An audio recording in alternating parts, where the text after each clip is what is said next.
Maxim Meder, One Mine, One Life campaign, Chief Communication Officer.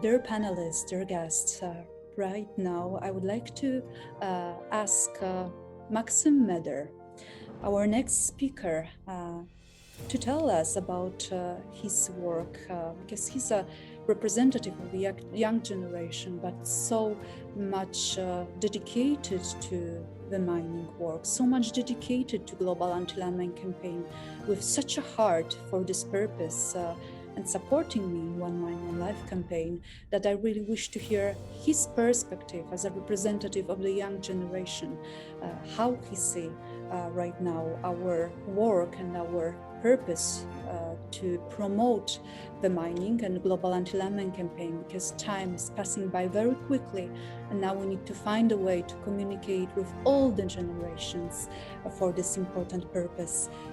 Maxim, could you tell us more about the current situation in terms of the global landmine contamination? Because today we are traveling across the globe, so I wish to hear from you a global perspective, how it looks like today on 21st of March, on the first day of spring.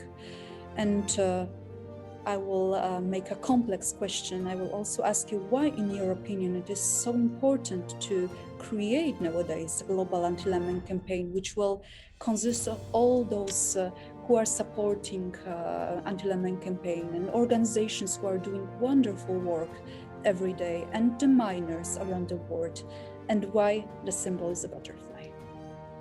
First of all, I would like to express my gratitude for the invitation for this parallel event among such honorary guests.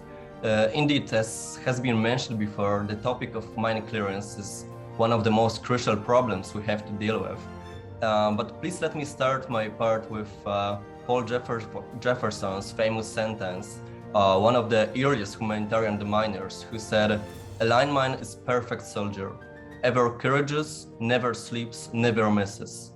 And indeed, detection and removal of anti-personnel landmines is at the present time a serious problem of economical, environmental, and also humanitarian dimension. Mines kill or maim more than 5,000 people annually, and living surrounded by landmines means that no step is safe. Prince Harry, Duke of Sussex, said not so long time ago that somewhere in the world right now, a parent is making the grimmest of choices: to risk cultivating mine-contaminated land or to let their family starve. But that is not choice at all. And the sooner we are able to clear all the remaining landmines, the less chance there is of innocent lives being lost or changed forever. And at this point, I would like to express my whole gratitude to all organizations and volunteers, the miners who watch our event today and also support our anti-landmine campaign, the ones who put their lives at risk and help people who live in mined areas, people to give them a chance to live a peaceful life without fear.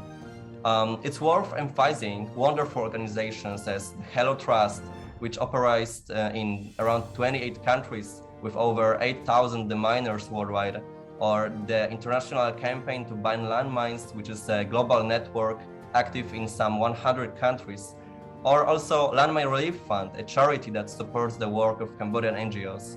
But also special thanks should go to Roots of Peace, dedicated to the removal of landmines and the subsequent replanting and rebuilding of war-torn regions. And finally, One Mine, One Life campaign, which was created precisely to build awareness and publicize the need to help our organizations, following the example of Princess Diana. As One Mine, One Life, we want to build social responsibility and provide support to all brave miners who risking their lives every day don't have always enough time to show their heroic and wonderful work. And especially as a young generation of people who want to provide real help and have a real impact and changes in the world, we are grateful to have great leaders who inspire and encourage us to fight for a better future, for future without fear and future without landmines. A few months ago, in January, we've had the 25 years anniversary since Princess Diana made her famous walk across a minefield in Angola. She stepped out onto an active minefield to aid in the call for an international ban on landmines. And Princess Diana was a wonderful leader, and as soon as she made her famous walk, it became a front of mind issue.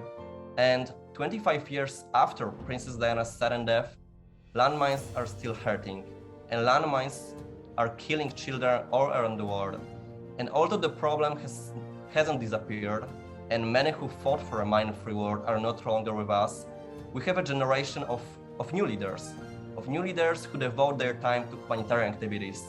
And here, Peace Ambassador Princess Angelika Jarosławska-Sapiecha dedicated to continue Princess Diana's mission by being engaged in anti-landmine campaign and support the action of demining the world. With her commitment, she contributes not only the real demining of areas, but also, perhaps even more importantly, Miss Angelika stimulates motivation and inspires future generations in the fight for better, more safer future. So I would like to express my whole gratitude for her humanitarian work and contribution to the global demining action. When we are talking about the leaders of the fight for demining, we cannot forget about Akira, top 10 CNN Heroes 2010, real demining hero from Cambodia. He was searched for landmines and has demined his country for all his life. He dedicated that demining would become his trade and returned to the villages where he had fought, removing landmines that were killing and maiming his fellow Khmers. And his Cambodian Landmine Museum and Relief Center cares for dozens of at-risk children. Today, he runs the demining NGO Cambodian Self-Help Demining.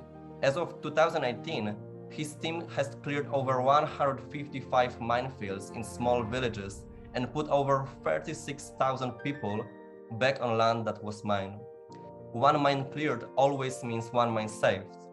But the main goal, the goal of one mine, one life, is not only the mining, it's also preventing the formation of new mines.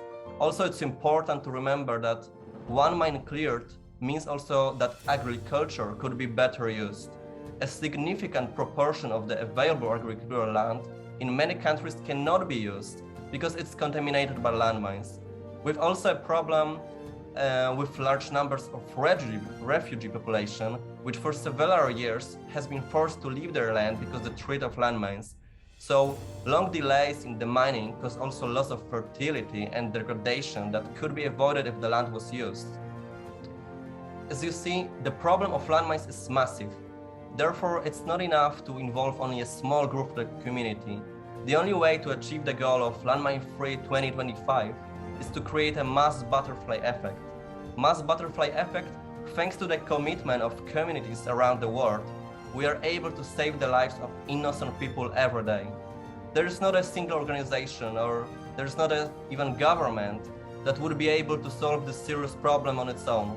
However, we can win this irregular fight for life of innocent people by joining forces and creating a real butterfly effect, where a small change in one state will result in large differences in a lighter state. As the One Mine, One Life movement, we want to make land safe. We want to make land safe by clearing landmines and other explosives, but also we are humbled to be the voice of those who are wounded and physically hurt by landmines. Also, the symbolism of our campaign is not accidental.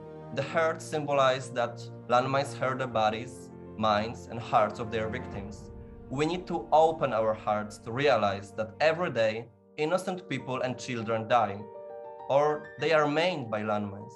The world map on butterfly wing symbolizes a global problem, and butterfly has become already a metaphor for transformation and hope. Across cultures, it has become also a symbol of rebirth. And I truly believe that together we can create a positive butterfly effect and get rid of this discriminate inhuman weapons. Also, I would like to add that during these difficult times, we cannot fail to mention about difficult situation in Ukraine. Mine and whole One Mine, One Life team, heartfelt thoughts are with all of the Ukrainians as they face tragic and really heart-wrenching circumstances. Ukraine ranks right now 5th in the world for civilian casualties as a result of landmines, and in the top 3 for vehicle landmine accidents. But now, more than ever, the most important thing is real action. And Ukraine, as one of the most mine-contaminated regions in the world, needs our help. So I also call on donors to expand support to mine action in Eastern Ukraine to protect civilians and facilitate recovery efforts where feasible. Only together we can be sure that Eastern Ukraine is free on landmines. Everyone who's interested about helping with Mine Action Ukraine, please visit the official One Mine One Life campaign website for more information. And in conclusion, I would like to recall the quote of human rights advocacy Malala Yousafzai, the world's youngest Nobel Prize laureate, who said, "One book, one pen, one child, and one teacher can change the world." I'm sure and I truly believe that number one can be also a symbol of the end of landmines and beginning of life. Hope lies in dreams, in imagination, and in the courage of those who dare to make dreams into reality. Let's make our dream of world free of landmines a new reality. Thank you so much. Thank you so much, Maxim.